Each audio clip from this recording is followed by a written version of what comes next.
الحمدللہ رب العالمین والعاقبۃ للمتقین والصلاۃ والسلام علی سید الانبیاء والمرسلین والصلاۃ والسلام علی آباء سید الانبیاء والمرسلین والصلاۃ والسلام علی امہات سید الانبیاء والمرسلین والصلاۃ والسلام علی اعمام سید الانبیاء والمرسلین لا سیما افضل البشر بعد الانبیاء بالقول الغالب خیر الناصرین سیدنا ابو طالب علیہ الصلاۃ والسلام وعلی آلہ و اصحابہ و اہل بیتہ و عطرتہ و عشیرتہ اجمعین اما بعد فاعوذ باللہ من الشیطان الرجیم بسم اللہ الرحمن الرحیم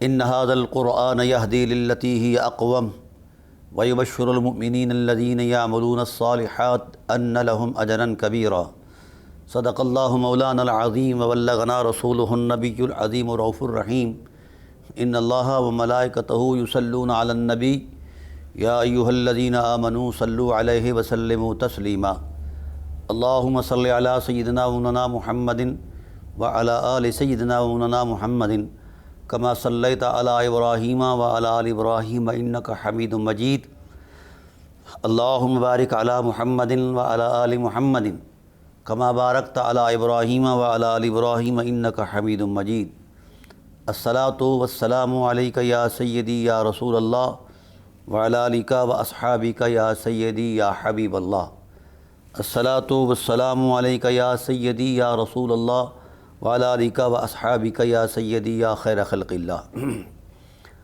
حمد و صلاۃ کے بعد انتہائی واجب القدر حاضرین و ناظرین، بحمد اللہ تعالی ہماری سلسلہ وار گفتگو سورہ توبہ کی آیات بینات کی روشنی میں قرآن کے مطالعہ کی صورت میں چل رہی ہے۔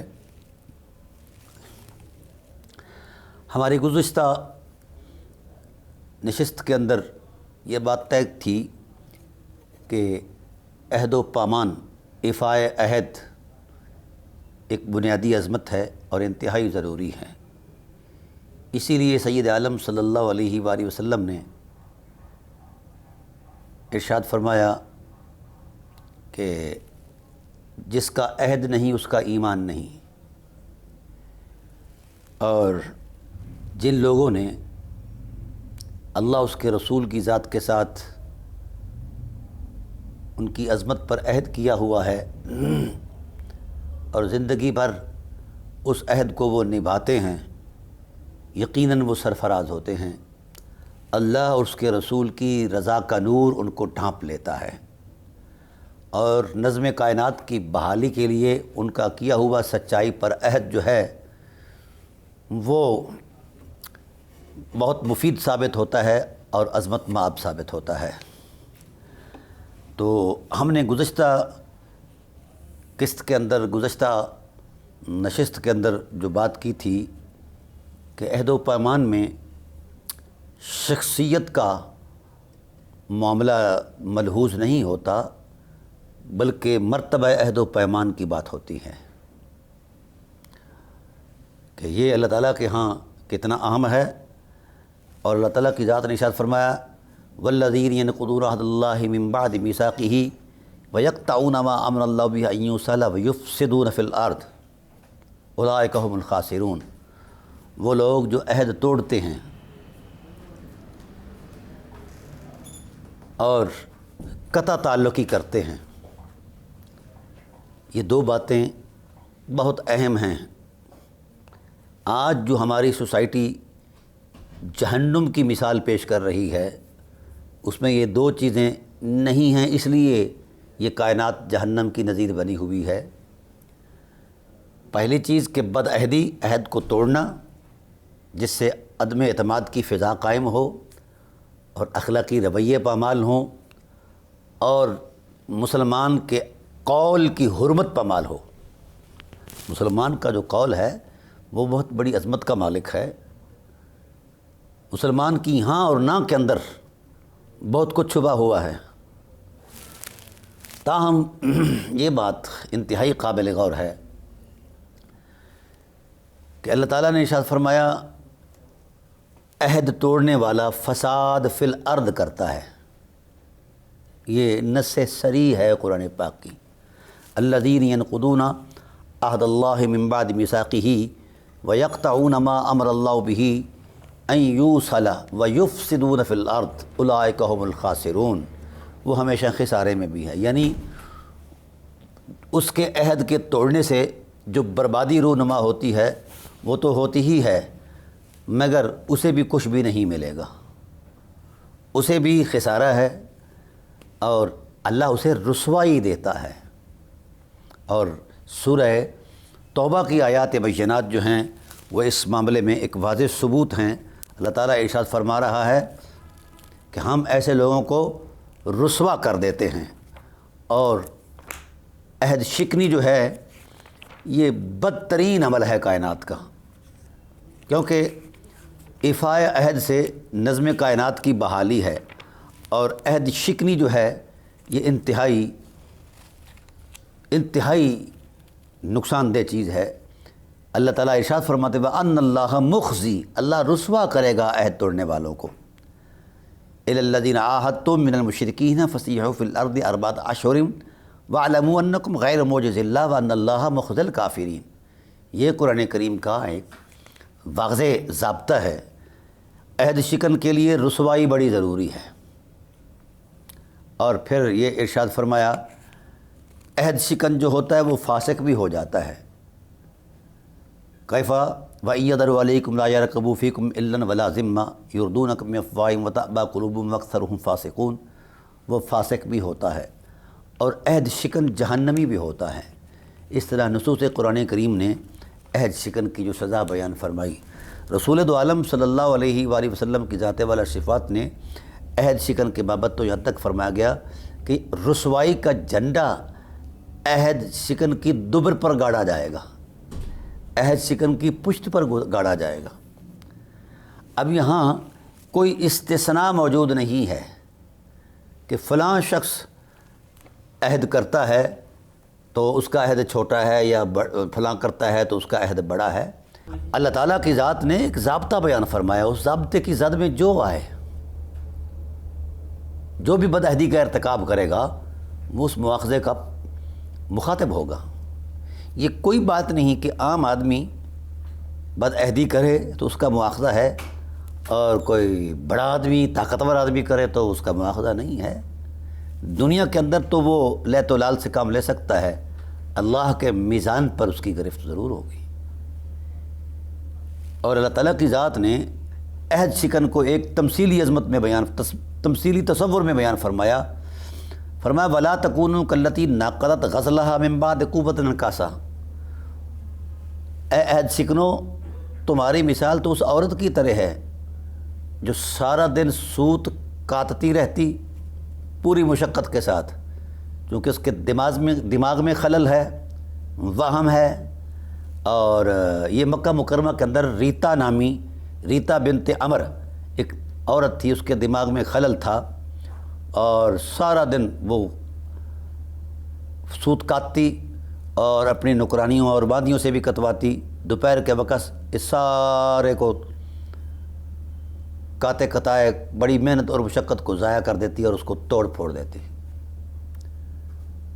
تو جس طرح اس کی یہ سرگرمیاں نتیجہ خیز نہیں ہیں، ایسے ہی بدعہد شخص کے کوئی بھی عمل کی صورت جو ہے وہ نتیجہ خیز نہیں ہے۔ بدعہدی یہ نحوست اتنی بڑی ہے۔ فرمایا لا تکونوا کاللتی نقضت غزلہا، تم اس عورت کی طرح نہ ہو جاؤ کہ جس نے اپنا سوت بڑی مضبوطی سے کاتا، بڑی قوت کے ساتھ، پھر اس کے بعد اس کو ریزہ کر دیا، انکاسا۔ تتخذون ایمانکم دخلا بینکم، تم جب عہد کرتے ہو تو پھر اس کی پاسداری بھی کیا کرو، اس کو مذاق نہ سمجھا کرو، آپس میں ایک دوسرے کو بہانہ بناتے ہو، ایک دوسرے پر برتری کے لیے تم یہ عہد توڑتے ہو۔ انما یبلوکم اللہ بہ، یقیناً اللہ تعالیٰ تمہیں آزما رہا ہے، یعنی ایفائے عہد بھی ایک آزمائش ہے، اور اس پر مرتب ہونے والے نتائج بھی عظمتوں کے شاہکار ہیں، اور اللہ کی طرف سے جو انعام ہے وہ الگ بات ہے۔ تاہم یہ بات انتہائی قابل غور ہے کہ عہد شکن جو ہے اس عورت کی طرح ہے جو عورت سوت کاٹتی تھی. ہم نے تو عہد شکنوں کو ہی بڑا بڑا بہادر بنا لیا ہے. اب میں قرآن کریم کی ہی نصوص میں، یہ میرے سامنے یہ نور العرفان یہ تفسیر ہے، حاشیہ ہے، اور کنز الایمان شریف کو ہی میں زیادہ استعمال کرتا ہوں، اس میں یہ موجود ہے. فرمایا وَإِنْ كَانَ مِنْكُمْ بَيْنَكُمْ وَإِنْ كَانَ مِنْ قَوْمٍ بَيْنَكُمْ وَبَيْنَهُمْ مِيثَاقٌ، جب تمہارا کسی قوم کے ساتھ کوئی عہد ہو تو اس عہد کی عظمت کا احترام کیا کرو. وَإِمَّا تَخَافَنَّ مِنْ قَوْمٍ خِيَانَةً فَانبِذْ إِلَيْهِمْ عَلَىٰ سَوَاءٍ. بد عہد پر محبوب اعتبار بنتا ہی نہیں ہے، کیونکہ بد عہد کی شخصیت ہی کوئی نہیں انسانی سوسائٹی کے اندر، نہ اس کا کوئی وقار ہے. وَإِمَّا تَخَافَنَّ، اگر آپ کو کوئی خوف ہو ان سے بد عہدی کا، فَانبِذْ إِلَيْهِمْ عَلَىٰ سَوَاءٍ، تو کیا ہوا عہد ان کے منہ پر مارو، کیونکہ یہ خائن ہیں. تو گویا بد عہد خائن بھی ہوتا ہے، اور جو اللہ رسول کے ساتھ خیانت کرے اور اہل بیت کے ساتھ خیانت کرے، اسلام کے ساتھ خیانت کرے، مسلمانوں کے مال کے ساتھ خیانت کرے، اور ان کی اقدار عظمت کے ساتھ خیانت کرے، ان کی وفاؤں کی حرمتوں کا لحاظ نہ رکھے، اس جیسا کو بد عہد ہو سکتا ہے. وَإِمَّا تَخَافَنَّ مِنْ قَوْمٍ خِيَانَةً فَانبِذْ إِلَيْهِمْ عَلَىٰ سَوَاءٍ إِنَّ اللَّهَ لَا يُحِبُّ الْخَائِنِينَ. اس کا کوئی عہد نہیں، وہ خائن ہے.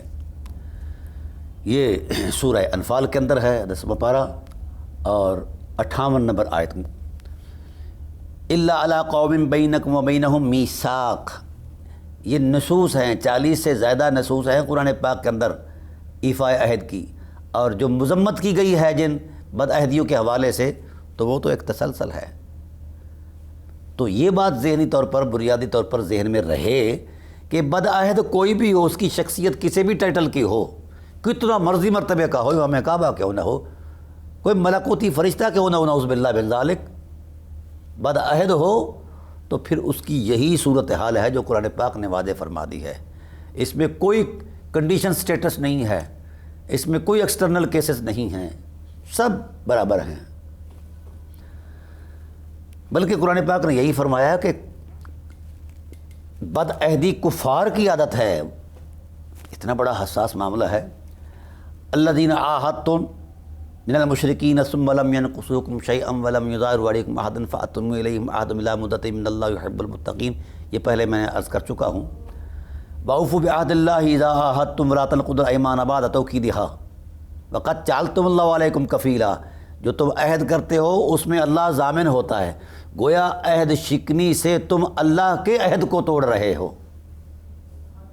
یہ نصوص ہیں سادہ، اس میں کوئی تشریح وشریح نہیں ہے. اور پھر فرمایا کیف یکون المشرکین عہد عند اللہ وعند رسولہ الذین عاہدتم. یہ نصوص ہیں عہد کی پاسداری کے لیے. وأوفوا بعہد اللہ وأوفوا بالعہد ان العہد کان مسئولا ولا تشتروا بعہد اللہ ثمنا قلیلا. تو بے شمار آیات ایسی ہیں جو عہد کی عظمت پر بیان اپنا بطور نص ہیں، اور یہاں تک تو ارشاد فرمایا گیا کہ کان مسئولا.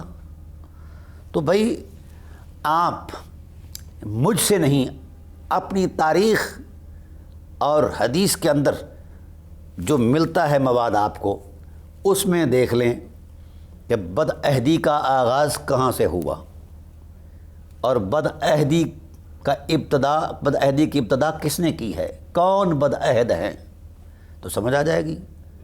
اب حیرت تو اس بات پر ہے کہ آج کل اہل علم مذہبی تراش خراش کر کے نا، مسلکی برقع پوش جو ہیں وہ ان بد عہدیوں کو بھی جناب والا اجتہاد کے کھاتے میں ڈال رہے ہیں. نعوذ باللہ من ذالک. کیا اجتہاد جو علمی مرتبہ ہے وہ بد عہدی کو بھی ثواب کا باعث سمجھتا ہے؟ ایک کھلی ہوئی بات عرض کرتا ہے فقیر، کیونکہ میرا معاملہ کسی مسلک کی ترجمانی نہیں ہے، میں تو قرآن کریم کی سادہ نصوص کو پیش کر رہا ہوں، اور پوری امت سے کہتا ہوں مسلکی برقعے اتار کر پھاڑ کر اس کو آگ میں جلاؤ، کیونکہ امت کی وحدت میں سب سے بڑا رکاوٹ تصور جو ہے وہ مسلکی ہے. اور یہ میرے نزدیک، میں نے اس پر بہت ساری سپیچز کی ہیں، یہ ٹریڈ کمپنیاں ہیں کاروباری ادارے ہیں، ہر ادارے میں کام ہو رہا ہے الا ماشاء اللہ۔ تو اس لیے میں ہاتھ جوڑ کر عرض کرتا ہوں پوری امت سے کہ توڑ دو ان ریت کی دیواروں کو، ان کے پیچھے کچھ بھی نہیں، سب فراڈ ہے، خواہش نفس کے علاوہ کچھ بھی نہیں ہے الا ماشاء اللہ۔ دیانتدار لوگ ہر مکتبہ فکر میں مل جاتے ہیں، وہ دیانتدار لوگ گائیڈ کریں، امت کو بچائیں، فرقہ واریت سے بچائیں، امت کو بچائیں، شور شرابے سے اور شر انگیزی سے بچائیں۔ ہم ایک دوسرے کو سٹیجوں پر کافر بھی کہہ رہے ہیں اور ساتھ ساتھ اس کے قتل کے فتوے بھی صادر ہو رہے ہیں، نعوذ باللہ من ذالک۔ پاکستان اللہ کی نعمت ہے، اور میں اداروں سے بھی گزارش کرتا ہوں کہ جو شخص اس نعمت کی اقدار کے خلاف چلتا ہے وہ امام کعبہ کیوں نہیں، اس کو الٹا لٹکایا جائے، اس کی سزا یہی ہے، اور اس کو رسوا کیا جائے، کیونکہ یہ اللہ کی سنت ہے۔ بد عہد کو رسوا کرنا، بد عہد کو فاسق گمان کرنا، یقین کرنا، بد عہد کو جہنمی کہنا، یہ خدا کی سنت ہے، کوئی ہو بد عہدی میں۔ تاہم ہماری گفتگو چل رہی تھی کہ خلافت راشدہ کے دور تک امت اس عظمت کے ساتھ وابستہ رہی، حت المقدور، اگر جان بھی چلی گئی ہے تو عہد نہیں توڑا۔ بہت سارے واقعات ایسے ملتے ہیں ہماری تاریخ کے اندر، مگر جب بد عہدی شروع ہوئی، اور بد عہدی ہوتی کیوں ہے؟ ذاتی خواہش پر ہوتی ہے، کسی قدر عظمت پر نہیں ہوتی، اور کسی ایسے وقار پر مشتمل رویے پر بد عہدی نہیں ہوتی، ہمیشہ خواہش نفس اور جذبہ بہیمیت کی بنیاد پر ہوتی ہے۔ اور یہ جو بد عہدی اسلام کے اندر ہوئی، اسلام کے ماحول میں ہوئی، یہ اسی وجہ سے ہوا سے اقتدار اور اس قسم کے جذبات تھے، اس پر یہ بد عہدی ہوئی، اور اس حد تک ہوتی چلی گئی کہ حدیں بھی ٹوٹ گئیں اور انتہا ہو گئی۔ آج تک امت نہیں بن پائی۔ مسجدیں جو ہیں وہ کس چیز کا شکار ہیں، مدارس جو ہیں وہ کس چیز کا شکار ہیں؟ دین نہیں سکھایا جاتا، صرف مد مقابل کی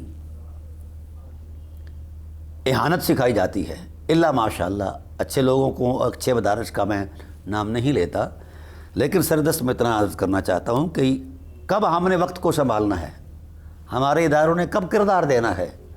اور مجھے اس بات پر مزید افسوس ہوتا ہے کہ ہم قرآن کو بھی سامنے رکھتے ہیں، حدیث کو بھی سامنے رکھتے ہیں، باوضو بھی ہوتے ہیں، اور بڑے اعتبار کے ساتھ، بڑے احترام کے ساتھ اس سے وابستہ بھی ہوتے ہیں، پھر یہ قرآن تو جھگڑوں کو ختم کرتا ہے، اور اسوہ رسول نے تو سارے تفریقوں کو ختم کر کے، کالے گورے کی تفریق کو، علاقائی تفریق کو، شخصی تفریق کو، جغرافیائی تفریق کو، لسانی تفریق کو ختم کر کے اخوت کی عظمت بھی بیان فرمایا ہے، اور ہم قرآن پڑھ کے اس اخوت کو ریزہ ریزہ کر رہے ہیں۔ اس کا مطلب یہ ہے نعوذ باللہ من ذالک، یا قرآن کی تعلیمات غلط ہیں یا پھر میرا طرز عمل غلط ہے۔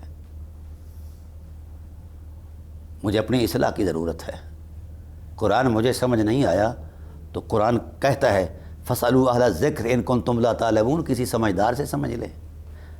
ایسا ہے ہی نہیں، ہمارے ہاں ٹالرنس کا تو تصور ہی ختم ہو گیا ہے، ہمارے ہاں تو اعتماد سازی کی فضا ہی کوئی نہیں ہے، ہمارے ہاں صرف جلسے جلوسوں کے اندر مد مقابل کو لتاڑنے کے علاوہ کوئی جذبہ ہی نہیں ہے۔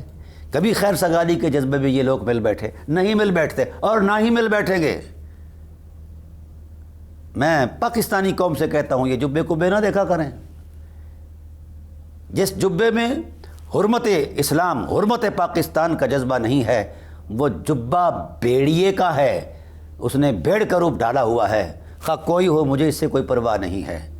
اس لیے علماء کی ذمہ داری ہے، جنہوں نے علم باقاعدہ پڑھا ہے، وہ اس معاملے پر اٹھیں اور کردار دیں۔ کب دیں گے؟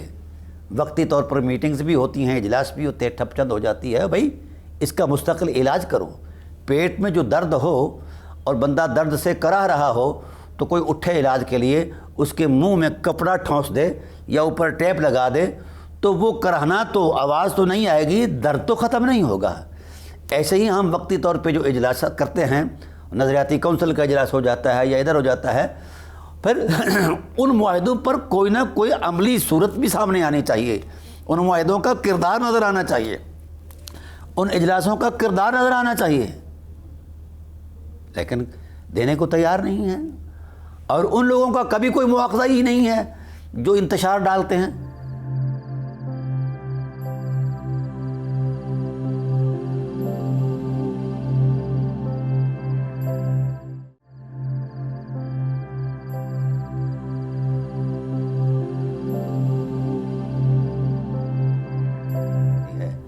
اب علماء حق اپنا کردار ادا کریں، اور تمام مکاتب فکر جنہوں نے یہ تشکیل دیے ہوئے ہیں، میری نظر میں ان کی کوئی حیثیت نہیں ہے، نہ میں انہیں جانتا ہوں نہ مانتا ہوں۔ میں صرف قرآن کریم کا طالب علم ہوں، اور رسول اللہ صلی اللہ علیہ وآلہ وسلم کی درسگاہ عظمت سے جو میسر آتا ہے میں وہ پیش کرتا ہوں، اور کوشش کرتا ہوں کہ اس کو عمل میں بھی لاؤں۔ لیکن اگر کوئی شخص کسی بات کو کنڈیمڈ کرنا چاہے، میری بات کو، تو اس کو حق ضرور ہے، مگر دلیل سے کرے۔ میں نے 41 آیتیں پیش کی ہیں، اب بد عہدی کی حرمت میں آپ ایک آیت بھی پیش کر دیں، نہیں کوئی کر سکتا ہے ہی نہیں۔ اللہ تعالیٰ ایسی تعلیم دیتے ہیں۔ بہرحال عرض کر رہا ہوں کہ حصول اقتدار کے لیے جو کچھ ہوا اسلام کے اندر، یہ انتہائی افسوسناک بات ہے، انتہائی، اور آج تک اسلام تاب ہی نہیں لا سکا، نہ امت تاب لا سکی ہے۔ اس کی وجہ یہی ہے کہ ہم نے اسلام کے طریقہ انتخاب کو توڑا، اور اس جارحیت کو اجتہاد کا درجہ دیا، اور اس پر ثواب کے ڈھیروں لگائے۔ یوں لگتا ہے کہ ثواب اللہ کے پاس سے نہیں، مولویوں نے دینا ہے۔ ہر مولوی نے، ہر دوسرے تیسرے نے، ذاکر نے، نعت خواں نے جنت جیب میں ڈالی ہوئی ہوتی ہے۔ جو اس کی بک بک پر بھی ہاں کرتا ہے، اسے بھی جنت کا ٹکٹ دے دیتے ہیں۔ میں مسلم امہ سے کہتا ہوں، پاکستانی قوم سے کہتا ہوں، کسی مولوی کے پاس کچھ نہیں ہے، سب کچھ اللہ کا ہے، اللہ کے رسول کا ہے۔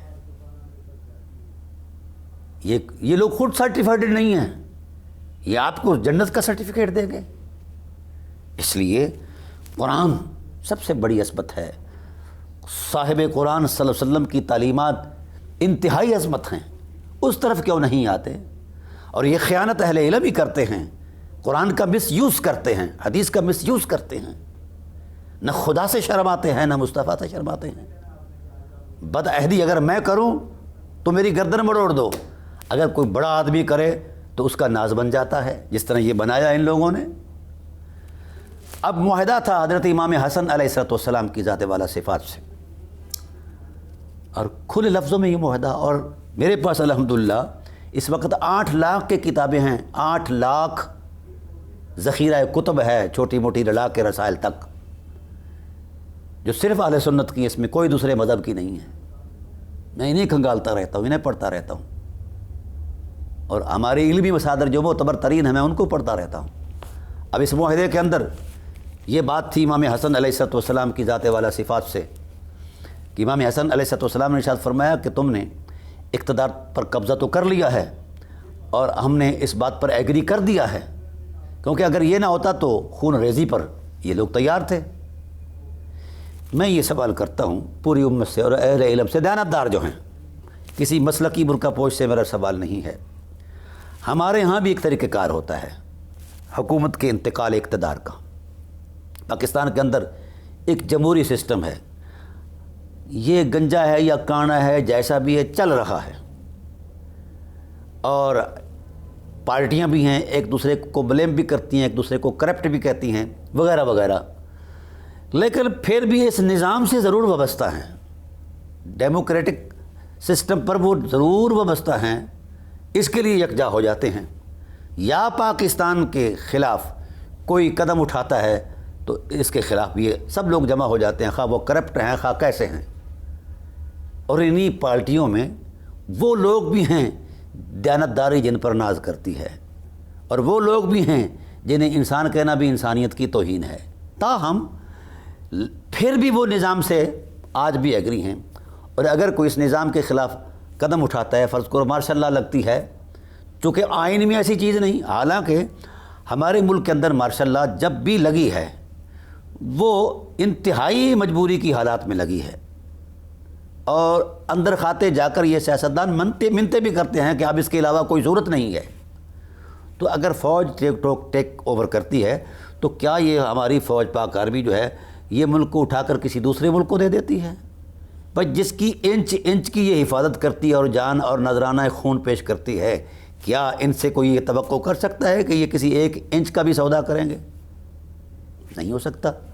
تو پھر اگر کسی وقت کے لیے حالات کو کنٹرول کرنے کے لیے اس طرح کی کوئی صورتحال بن جاتی ہے، لیکن چونکہ ہمارا آئین نہیں مانتا، ہماری عدلیہ نہیں مانتی، اسے غلط کہتی ہے، اور جو اس کو توڑتا ہے اس کو جارح کہتی ہے، ڈکٹیٹر کہتی ہے، ہاں، کیونکہ آئین کے اندر یہ چیز موجود ہے کہ ایک سسٹم کے تحت پاکستان نے رہنا ہے۔ بھائی حیرت ہے، جو پاکستان کا آئین توڑے اس کے لیے سزائے موت۔ جی مشرف صاحب نے یہ توڑا تھا آئین، اس لیے اس کو سزائے موت، جی ٹھیک۔ جو پاکستان کا آئین توڑے اس کے لیے سزائے موت، اور جو اسلام کا آئین توڑ دے یہ اس کا ناز ہے، اس کا اجتہاد ہے، اس آئین توڑنے پر اس کو ثواب ملتا ہے۔ یہ ہے وہ گرہ، اور یہ ہے وہ حقیقت جو اسلام کے چہرے کو مسخ کر رہی ہے۔ اسلام کی اخلاقی اقدار سماجی اور سیاسی اور معاشرتی حرمتوں کو پامال کر رہی ہے۔ گھر بیٹھ کر ہم اپنا دین بناتے ہیں۔ اگر اس طرح کا کوئی تصور ہوتا تو قبائلی سٹیٹس میں انصار کا حق بنتا تھا کہ انصار مد مقابل آتے اور کہتے کہ جناب والا یہ ہے اور وہ ہے، اور وہاں ڈٹ جاتے۔ حضور کے وصال کے بعد اگرچہ امیدوار ان کا سامنے آیا، لیکن جب پتہ چلا کہ تعلیمات نبوی میں یہ چیز نہیں ہے جو ہم کہہ رہے ہیں، وہ ہے جو پہلے سابقین اولین کہہ رہے ہیں، تو سب لوگوں نے ایگری کیا، اور خوبصورت چلا وہ نظام، کسی نے چیلنج نہیں کیا۔ اس کے بعد پھر شورائی نظام کی عظمت میں حضرت عمر فاروق رضی اللہ تعالیٰ عنہ کا دور آیا، کسی نے چیلنج نہیں کیا۔ عثمان غنی کا دور آیا، کسی نے چیلنج نہیں کیا۔ حضرت علی کا دور آیا تو چیلنج سامنے آ گیا۔ کیوں بھائی؟ وجہ کیا ہے؟ یہاں یہ جو جوڑ توڑ کیا جاتا ہے یہ مصنوعی ڈرامہ ہے۔ تحقیق کا طالب علم اس طرح کی واہیات باتوں کو نہیں مانتا، ایک سسٹم کو چیلنج کیا گیا ہے۔ اور رسول رحمت صلی اللہ علیہ وسلم نے ارشاد فرمایا تھا، خلیفہ برحق کے ہوتے ہوئے اگر کوئی اس امر کا اعلان کرتا ہے، اس امر کو حاصل کرنے کے لیے، خلافت کو حاصل کرنے کے لیے جد و جہد کرتا ہے تو وہ واجب القتل ہے۔ اب زبان رسالت ایک شخص کو واجب القتل قرار دے رہی ہے، اور ایک مرتبہ بھی نہیں، 2 مرتبہ، 2 منتخب خلافتوں کو پر شب خون مارنے والا جو ہے وہ شرعی نظام کے تحت تو واجب القتل ہے، لیکن مولویانہ نظام کے تحت وہ مجتہد ہے، اسے ثواب مل رہا ہے اس پورے سسٹم کو برباد کرنے کا۔ یہ دوہرا معیار ہے، اس کی کوئی دلیل بھی ہونی چاہیے، کوئی دلیل نہیں ہے، یعنی اس کے جواز پر۔ اور پھر اگر وہی بات مانی جائے کہ جناب قصاص عثمان کا معاملہ تھا، تو قصاص لینے کے بعد اقتدار کی کرسی پر بیٹھنے کے بعد حضرت عثمان رضی اللہ عنہ کا بیٹا ابان بن عثمان، سعید بن عثمان اور ان کی بیٹی، یہ تینوں لوگ گئے ہیں باری باری کہ ہمارے باپ کے خون کا سودا کرنے والے، ہمیں مہربانی کر، ہمارے سینے ٹھنڈے نہیں ہوئے، وہ جو شرعی حق ہے ہمارا ہمیں دلوایا جائے قصاص کا۔ لیکن انہوں نے ڈانٹ دیا کہ خبردار، اب قصاص عثمان کا نام نہیں لینا۔ اگر اس سلوگن میں کوئی حقیقت ہوتی کہ ہم قصاص عثمان لینے آئے ہیں، یا کوئی سچائی کا ایک رتی برابر بھی احساس ہوتا، تو ضرور وہ اس پر عمل کرتے، لیکن چونکہ اقتدار کی کرسی مل گئی، انجوائے کیا، اور پھر چلو ہو گئی یہ بات۔ پھر معاہدہ تھا حضرت حسن علیہ الصلوۃ والسلام کے ساتھ، یہ عہد و پیمان تھا کہ جب صاحب بہادر کا ٹائم پیریڈ مکمل ہوگا تو پھر اقتدار اصل اس فطرت کی طرف آئے گا جس فطرت کا تسلسل پیچھے سے چلا آیا ہے۔ لیکن صاحب بہادر نے سب سے پہلی بدعہدی یہ کی، ہاں یہ اجتہاد نہیں، یہ فساد ہے اور بدعہدی ہے۔ یہ ہماری 146 ہماری سیرت کی کتاب، اسماء الرجال کی کتاب، اور جناب والا تاریخ اور سیرت کی کتاب اور حدیث کی کتابوں کے اندر یہ چیزیں موجود ہیں. میں نے یہ نکالا یہ سب کچھ. یہ کیا ہے؟ اس پر جھگڑا ہے. پہلی شرط اور معاہدہ یہی تھا.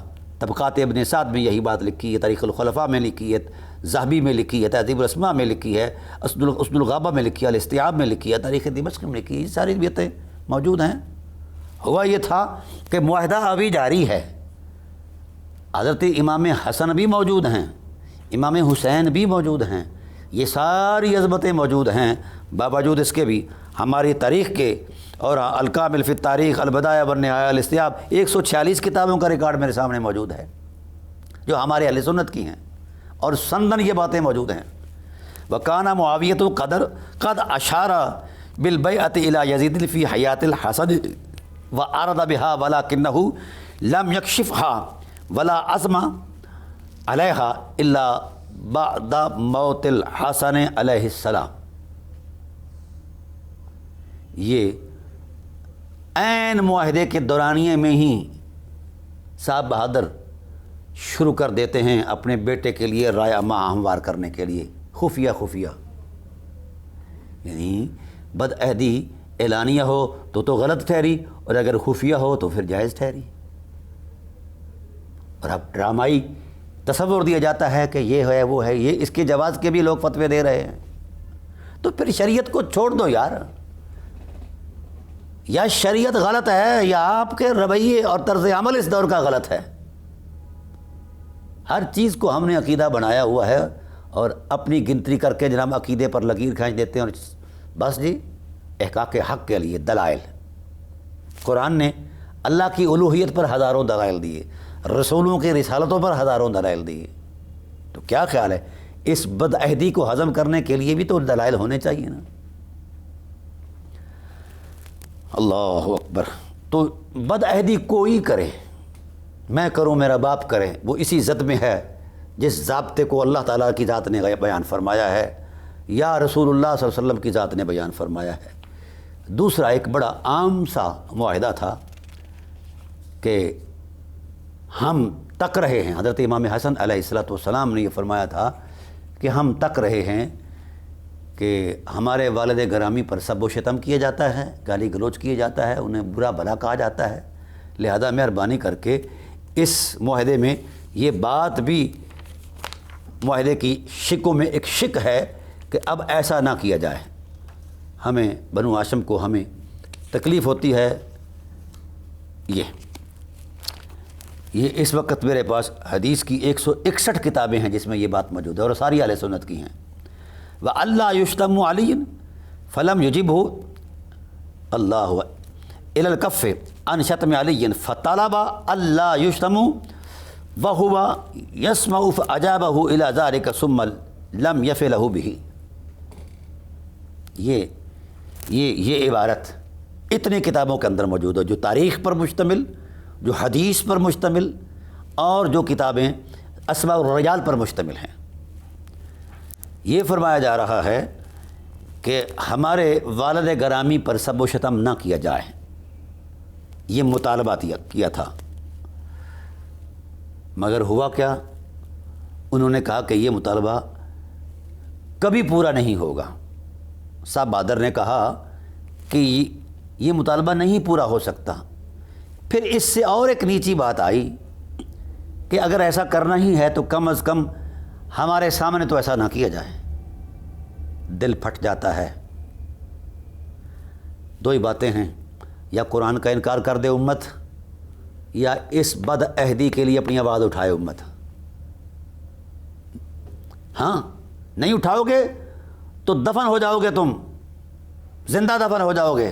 اللہ یشتم، یعنی یہ کوئی بات ہے بھی کرسی انجوائے کرو، اقتدار انجوائے کرو، کھاؤ پیو موج اڑاؤ، کوئی بات پرس نہیں.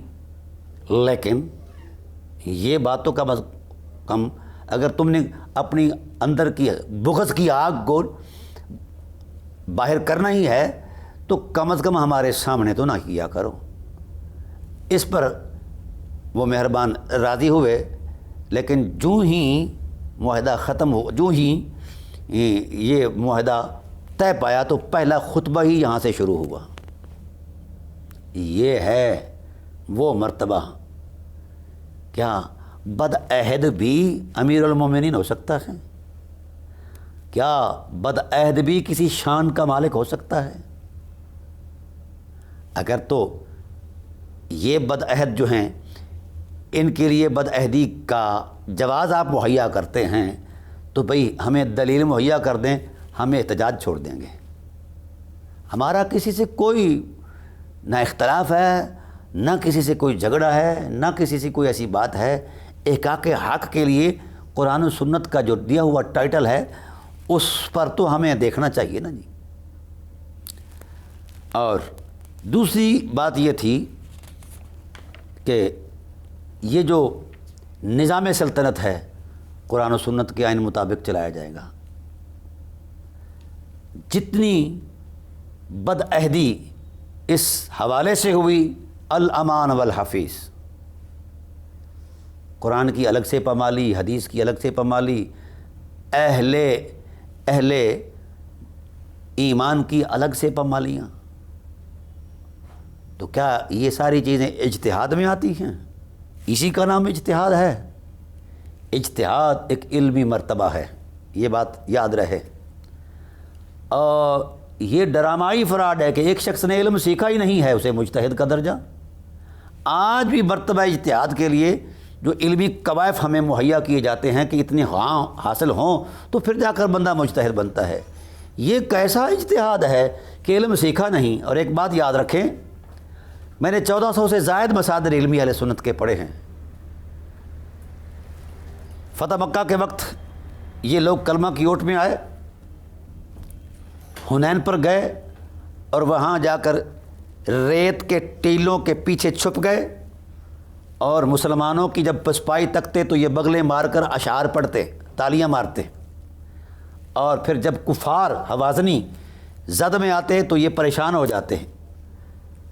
اندر یہ خواہش تھی کہ اگر یہ مسلمان مارے گئے، کہ چونکہ حوازنی جنگجو ہیں، یہ مسلمان مارے گئے تو ہم ان کا سامان لوٹ کر لائیں گے، اور اگر حوازنی مارے گئے تو ہم نے کلمہ تو پڑھا ہے، غنیمت لے آئیں گے۔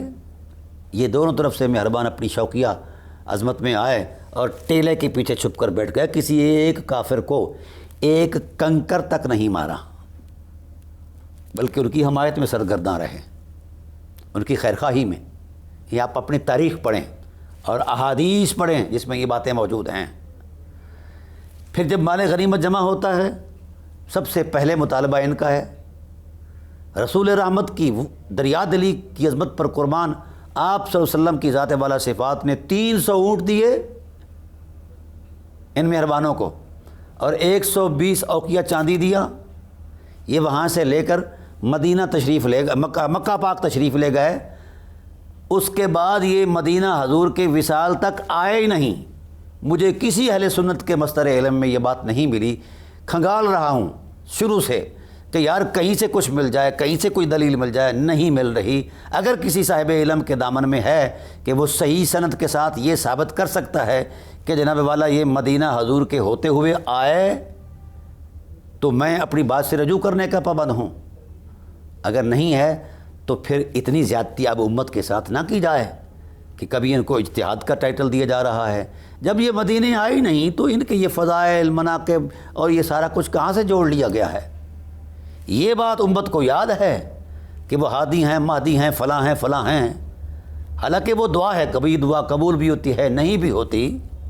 اور یہ بات نہیں جو زبان نبوت میں بڑے جوش کے ساتھ فرمایا تھا کہ عمار بن یاسر کے باغی قاتل باغی بھی ہیں اور داعی النار بھی ہیں۔ یہ 36 راوی ہیں اس کے حدیث، یہ صحیح بخاری سے لے کر توڑ تک ہر کتاب کے اندر موجود ہے۔ حیرت اس بات پر ہے جو بات من کو نہ بھائے وہ قرآن کی آیت بھی ہو تو بھی ٹھکرا دی جائے، اور جو من کو بھائے وہ 100% جھوٹ بھی ہو تو وہ ٹھیک ہے، یہ کوئی معیار نہیں۔ اب الحمدللہ دنیا بیدار ہو چکی ہے، مسلمان بیدار ہو چکے ہیں، اور یہ میرے پاس یہ کتاب آئی ہے سعودیہ سے، اور سعودی عالم دین نے جج نے لکھی ہے الصحبہ والصحابہ۔ اس کتاب کے اندر انہوں نے ہر ایک چیز کو ڈیٹیل وائز لکھا ہے۔ تو بھائی امت کو خراب نہ کیا جائے۔ ہاں ہمارے اسلاف کا یہ رویہ تھا کہ ان معاملات میں وہ کف لسانی کا حکم دیتے تھے، اور آج بھی حیرت اس بات پر ہے کہ جو عموی مظالم کو بیان کرتا ہے اس پر کف لسانی ہو، اور جو مولا کائنات کے بارے میں کوئی اونچ نیچ کرتا ہے اس پر کوئی کف لسانی نہیں۔